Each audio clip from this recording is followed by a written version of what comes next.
And are you aware na may demolition noong panahong yon involving 217 families who were facing eviction?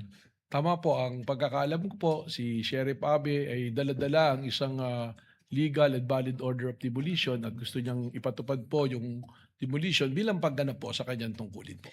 A simple search online would provide further details. No? Nagalit po si then Mayor Sara noon dahil nakiusap siya sa sheriff na kung pwede bang i-postpone ng ilang oras at i-delay mo ng eviction ng 217 na families.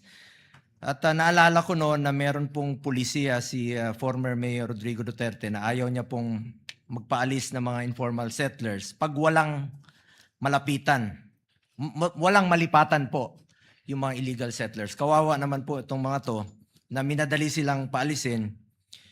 Is it correct that Davao City was then, sabi ko nga kanina, no? It was correct that Davao City was then dealing with the aftermath of a flash flood.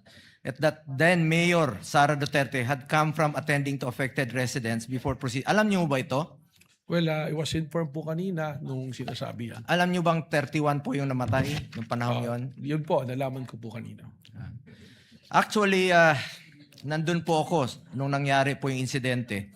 At after 2 days, bumisita rin po yung si former Vice President Jojo Binay. Kasama niya yung anak niya na si Senator Nancy Binay. Mismo, witness po ako doon na talagang hirap ng sitwasyon. June 29 po yung nangyari na madaling araw, yung flash floods. At marami pong namatay, no? 28 to 31. At after a day, July 1, may schedule po yung sheriff na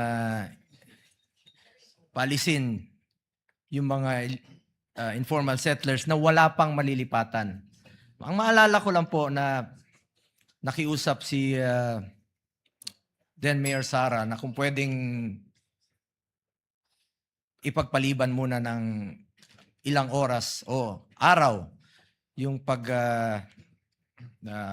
demolish po sa mga illegal or informal settlers na walang malilipatan. Actually, sa totoo lamang po, since we are here for the search for the truth and justice, I believe it is incumbent upon me to put on record my recollection of what happened.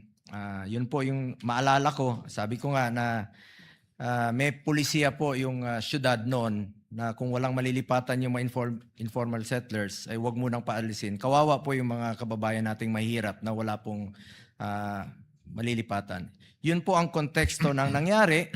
We are not justifying violence, but we are highlighting that context is important to have a fair assessment of the incident. Magkakaiba naman po yung